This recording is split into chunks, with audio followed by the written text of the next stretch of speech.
What's happening, people? Welcome to Saeed TV and welcome to the Etihad Stadium. Come on, listen. Over the champions, man. I've got him here. He said, do you want to go for a bit of breakfast? I said, yeah. He said, will you pick me up? I said, yeah. And I thought, this is my chance, man. I thought, he can't get away. I'm giving him a lift home. So what I'm going to do is, I'm going to get him in the car. I'm not even going to say anything. So we just drove to the Etihad and he's here. We've got Saeed here. It don't feel right, man. It don't feel right, man. He's already been eyeing up the champions collection in the store. He's going to be getting a shirt, I think, you know, because he's not, let's have it right, he ain't going to see it for a while. So, you know, he's smelling that champion's air, you know what I mean? Listen, it feels weird around there. I told you, man, the smelly ad, man, you know what I mean? I come up here, man, my lungs started, you know what I mean? It started just getting a bit tight and that, you know what I mean? And I nearly booked him in the COVID centre here, that the road. If I had the COVID, man, he was getting a bit... I wanted to jab people, I wanted to jab, man, you know what I mean? But listen, this is the MANC talk, but we have to talk about England, Steve. Oh, man. Is it coming home, man? Well, it could be. We're 90 minutes away from coming home, man. Do you know unbelievable. What? The feeling, I went to the Germany game, but I missed last night. I've got a ticket for the final, so I'm really excited. But the nation, we've just been in Manchester now and it's buzzing. There's people walking around with England flags and that. And people can say, you know, oh, they're getting carried away and that, but come on. We're in a major final for the first time in my lifetime, in your lifetime. So at the end of the day, you know, get the flags out the windows, I've said it before. Get three lions on, you know what I mean? Come on, let's do it. You know, we're on a journey, we're on the final hurdle now, we'll never have a better chance. So for me, football is definitely coming home, man. Yeah, man, football's coming home, people, man. Yesterday, man, you know what I mean? I thought, when they scored that first goal and you seen Pickford, you know what I mean? Like, for me, he's had a good tournament, but I have to criticise him, man. I don't know what he was doing, but he had to get that. I don't know, people will say there's a lot of power in that and shout out to Damsgaard and whatnot, but come on, man. I just think sometimes, you know, when I think for me with Pickford, as soon as they start giving praise, he gets to his head. Yeah, he had a couple of wobbly moments as well. His distribution for me has never been the greatest. No, never. But look, listen, we got away with it, so I'm not going to criticise him too much. But I've got to have a special mention. Raheem Sterling. Raheem Sterling, man. Unreal. You know what I mean? Coming into the tournament, he was on the back of a bad run with City. Yeah. The fans were saying, you know, let him go. I was guilty of it. I said, look, you know, I think we can sacrifice him. But when he's playing like that, he's a confidence player. And I think as the tournament's grown on, but last night, extra time, God. He's running direct. That left wing back, for me, has been one of the best players in the tournament. Tore him apart, mate. Tore him apart. I think with Raheem, this is the best Raheem when he's direct. Yeah, direct. You know on the right hand side as well. Yeah. Get him in there, get direct. He caused all sorts of trouble. And you know what, man? I think a lot of people, you know what I mean, especially the media, need to start giving him a bit more respect, because for me, you know what I mean, he does a lot for England. I think it's England's most capped, I think, for England. Listen, I don't think there's another player in this country that gets as much stick as Raheem. We've seen it. He goes to the pound shop for a sausage roll. I know. He's fucking slated. He goes to get batteries from the shop. Slated. He buys his mum a nice out. Slated. Listen, but it's down to us, the fans, the YouTubers, everybody, to turn your back on these media companies that do that. Of course. Spread social media with positive vibes. I think that's the key thing about this, you know. We as fans, and also we're on social media, we can't buy into that narrative of, oh, look at him, you know what I mean, flashy car, oh, look at him, you know what I mean, look what's been said about the newspaper. I think fans now have got to judge footballers and their ability. You know what I mean? Yes, people talk about Paul Pogba and all that, haircut and all that, but for me, I've always said it, Paul Pogba and his ability, don't put it to his kind of what he's doing behind the scenes. But I think for me, though, what you've got to realise, Raheem Sterling, for me, man of the match. Harry Kane, unbelievable. Harry Kane, by the way, was doing two jobs. You know, he was doing his job and then Mason Mount's job, you know what I mean? Coming deep as well, and I thought he's got a bit too deep, but you know what, he was doing. But the thing is with Mason Mount, though, and this is why I credit people, and I might think, you know, Mason Mount, but it covers a lot of ground and we don't see that. That ground that he's covering might be blocking someone else from making a run. You look at the options Gareth Southgate's got on that bench now, Denmark showing all their cards by extra time. They'd made all the subs. We had the luxury of bringing Jack Grealish on and Jack Grealish off. That's how good we are. Foden came on, give us another level, bit of energy, you know, and then the Danish were dead on the feet. And listen, Italy's going to be a much tougher game. It's going to be the toughest game. Mancini, it's going to be a madness, people. 33 games undefeated. Mancini's got them ticking. He's kept the same system since he came in. He's got the same players. They're passionate. They know what it's about. If we beat Italy on Sunday, we deserve this tournament because Italy have been outstanding. Absolutely. And for me, though, you know what I mean? Like, Who would have thought England? I mean, where did you put England to go? I put them round as quarterfinals at best. What scared me was the Germany game. I think it's that in your mind you think Germany, the old enemy, we haven't done it for 50 odd years, we're getting flattened. As soon as you beat Germany, you're coming out of Wembley, I come out and you could sense the belief then. The fans were thinking, you know what, we're on the right side of the table, so we got the comfortable draws.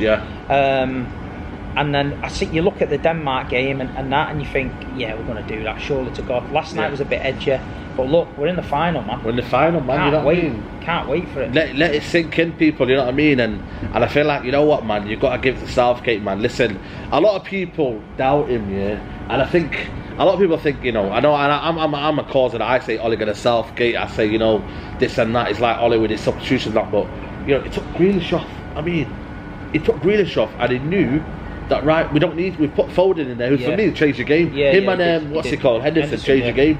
They got in there, they started creating space. You don't need Grealish then. You know, I know people will say, well, Grealish, but you don't need him. If you don't need him, put Trippier on. You still have England. I think Denmark had a man down, but he came in there, we kept popping the ball around. You know, we made the pitch bigger because Denmark were flat on their feet. They made the pitch bigger, and I think you've got to give credit to Southgate. If he gets this one down, mate, listen, he's gonna have a statue. He is gonna have a statue, though. I just hope that he doesn't get to his head. Yeah, gets his tactics right for Italy. Yeah.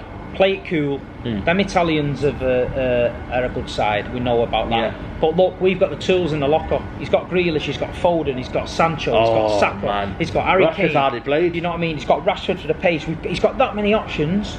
You know, he's just got to not overthink it now. Let's just put his team out there.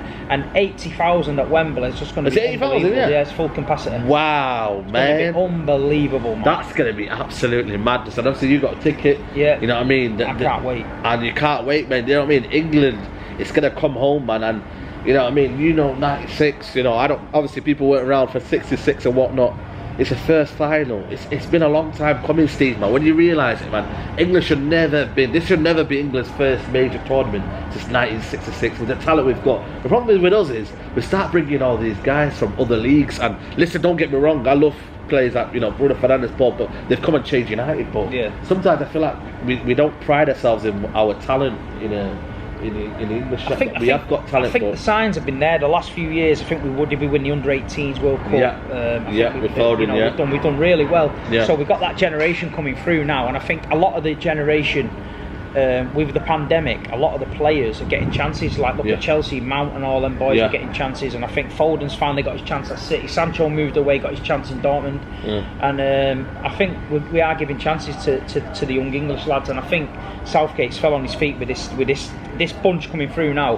Are, in my opinion, our golden generation. Yeah, it's got to be, man. You know what I mean? I think the other one, for me, when you look at the other golden generation, right? You know, Ferguson used to say it like they're being that kind of not Fergie, Rio Ferdinand and Lampard said Chelsea lot will be in that corner, these all will be in that corner. But now when you look at it, people, there's together, not division. There's everyone's together. You know what I mean? I don't know if you watch them England videos, but I watch them all the time, mate. I've done the training and that. Yeah, training, man. You can see the camaraderie. You can see the kind of the people together. You know, with the willingness, like, you know, nobody's saying, "Oh, you play for Man United, you nah, man." They're together. You know, and I love that. I love that. Giving the country a boost as well. You know, some people had bad times last 18 months, and if it gives them a little bit of something to cheer about, get you out in the garden, get the family round, get the kids with the England gear. I mean, I know my kids have been doing things in school. They've had the face painted and that. And it's great to see, man. Yeah, you know, it's really good to see. Football's bringing a lot of people together. It's a global game. We know that, but when your own country's doing well, you can't beat it. You know what I mean? You can't beat it, man. You know what I mean? And it's brought everyone together. I mean, we were in Northern Quarter today, and you see two lasses, you know what I mean, with the England flag, you know what I mean, wrapped around them. You know, it just goes to show that, you know, football's bringing everyone together. You know, I was last night, I was in Northern Quarter, and I tell you what, man, there was people on the top of the bus stops. You know what I mean? There was flares going off, mate. Listen, it was absolute mad. I even seen Cheeky Sport Joel. You know what I mean? Joel, yeah. The thing is, you don't realise, I seen Cheeky Sport Joel, shout out to him, by the way. And I thought, what is he doing here? And I was like, nah, he can't be, he must be in London. Then I realised that he's doing the filming around the corner. And then I was like, is that Cheeky? And then I messaged him, yeah, that is Cheeky Sport Joel. Even these Cockneys, they're coming down from London now. North London's dead, mate, on its feet. There's nothing to cheer about. They're coming down here now. They're just getting that champions vibe, you know what I'm saying? They're in Manchester, and that's the place to be at the minute, innit? Yeah, exactly, man, you know what I mean? And I feel like for us now, we've just got to kind of like, you know, stay on our feet, keep the momentum going, keep the feeling that, you know, it could be coming home. And I feel like it will come home because we've got the kind of, you know, feeling there. Like, there's no, for me, I don't feel like we're going to bottle it. Because the other day we've gone over that hurdle. Semi-final, it does feel a bit different. It does feel different, doesn't it? Would you start the same side? You know what, for me, I would go with probably a back five against Italy. And I say that because I've matched them. And I think he has done that. I think Ukraine, did they have a back three? I think they did, didn't they? Yeah. But we didn't match them this season, did we? We played a 4-2-3-1. I just think with the players we've got, Go on. I think with Italy, mate. The thing is with Italy, and I'm not disrespecting Italy, but they look leggy, you know, towards the end, and we just kept going. I mean, Walker. I don't know what Walker's on. Yeah, listen, Walker, man. Walker, mate. I'm telling you now, people. Yeah, there's something wrong with that guy. I watch Man City week in, week out. Yeah, Kyle Walker with his pace gets Manchester City out of a lot of situations, and the other night for England's the same. Years ago, a ball over the top, because you know Maguire and Stones ain't the fastest and they can get caught out. But when you've got Kyle Walker there and Shaw on the other side, especially Walker, he can give a player 5-6 yard head start and he's catching him, and he did it the other night. But the All England team, that crowd, just seemed to give them an extra energy boost. Yeah. Because last seconds of extra time, they were all running their balls off, man. Yeah. And there's a different vibe. I've got a bit of goosebumps now talking about it. I'm getting a bit like... I think, you know what? I'm not letting any press or any man dampen my mood. No, 100%. I'm an Englishman. I'm not supporting England, you know what I mean? And saying, oh, we're cheating and all that. Listen, mate, Harry Kane was a penalty, people. It was a penalty, so it eased itself out. That laser... You know the thing is about that laser? I know you wait for final, but it could be any fan. You know, who knows? The laser was gone by the time he missed it. Michael, man, he was talking a lot of nonsense in that press conference. Yeah, exactly, you know what I mean? So he's going to have some humble pie. But he kept a minute, by the way. Bloody hell, he was on something else, mate. That felt like the Schmeichel of, you know what? And I've got to have a shout out to Maguire. I think Maguire. A lot of people are doubting him, man. I think Maguire coming in with Stones, the season Stones had. Yeah. I mean, Stones is confident because he's had a fantastic season, you know what I mean? And then Maguire's come in and they just linked it up, them two, and they just look. And then you know, as soon as they do a clearance, any of the back four, they're high-fiving each other, grabbing each other.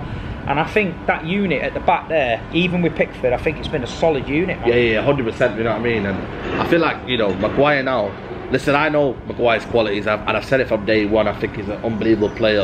And I think for me, you know, he's a leader in a sense where he won all the Aero Drews. I think there was one time where I think what's that defender, Simon Kier, was about to just go bull med it in, and he got there in between it. So I think a lot of respect has to go for Maguire. But I just think for me, though, England have got it. You know what I mean? I don't know what we're going to do for your. What would be your England lineup? You know, from 1 to, or would you not change it? I won't. To me, I don't think Southgate. I think he should keep the same team. Yeah, no Grealish. All these people that say Grealish in. Keep it. You've steady. got 90 minutes. You've got 90 minutes. Keep it steady. The only criticism I get with Southgate is don't leave it too late, because I think Italy, Bonucci, Chiellini, old school, they're going to be tired. If we can keep that ball and zip it about and keep it nice and let them run, they're going to be. You worried about the midfield as well, because I thought large parts the Danes kept it in the midfield. I think they got us quickly. Are you worried about, or you just think, you know what, as they grow into the game, they get that's what England what they do. As they grow into the game, they get better. We've got the options to do it. He's got to stick with Rice and Phillips for me. But if it's not working out, or the game's passing one of them two, get Henderson in there, gives a little bit more energy. Yeah. He could mix it up and play instead of Mount. He could play Foden. But then I think Foden coming off the bench the other night give England a lot of energy, and Foden and Grealish, when they were knocking it about a bit. Grealish is great when you're winning, because he gets you them fouls up the pitch. He slows the tempo down for you, keeps you up there, wins them fouls, stuff like that. Yeah, man, I'm just excited for it. It's a good tactical. It's a proof that it's going to be Southgate, Mancini, England, Italy. It's got a recipe to be. It's got to be one, and I think for me, it's coming on, man. I'm going to go for me, England to win 2-1. What are you saying? I'm saying 1-0. 1-0. And I'm going to say it's going to be Jack Grealish will score. He'll come off the bench, 70 minutes, edge of the box, ping up right in the top back. Football's coming home. Football's coming home. On the piss, everyone. Exactly. For 2 years, but bank holiday. Champagne might come out. Listen, bank holiday. Hopefully we get a national holiday. You know what I mean? And we can do it, people. You know what I mean? Let me know your predictions in the description below. And yeah, man, Steve, nice one for having me, man. You know what I mean? I know it's not the best surroundings in the world. You know what I mean? Listen, we're going on the stadium tour now. Saeed's had his picture booked in with the Premier League trophy. He's not seen it. Got for United a while top here. Yeah, and we're going to have a nice day out at the Etihad. Do you know what I mean? Home of the champions. You know what I mean? Let's get England out of the way. We're back next season, man. Sancho, and then the Premier League next year is going to be the one. Let's see. Let's see, man. But like, people, comment, share. There you know, go. Big it up. We're bringing you the content. We've had to go through COVID car parks. We've had to go through Manchester City Centre, roundabout, everything. I've had to kidnap him to get him here. Yeah, exactly, man. You know what I mean? It's not easy getting me here down here, man. You know what I mean? I have to just, you know. So next time I have to balaclava on. But people, like the video, subscribe to Saeed TV, subscribe to Big Steve MCFC. Link is in the title. And yeah, man, England is coming on, people. England. It's coming on.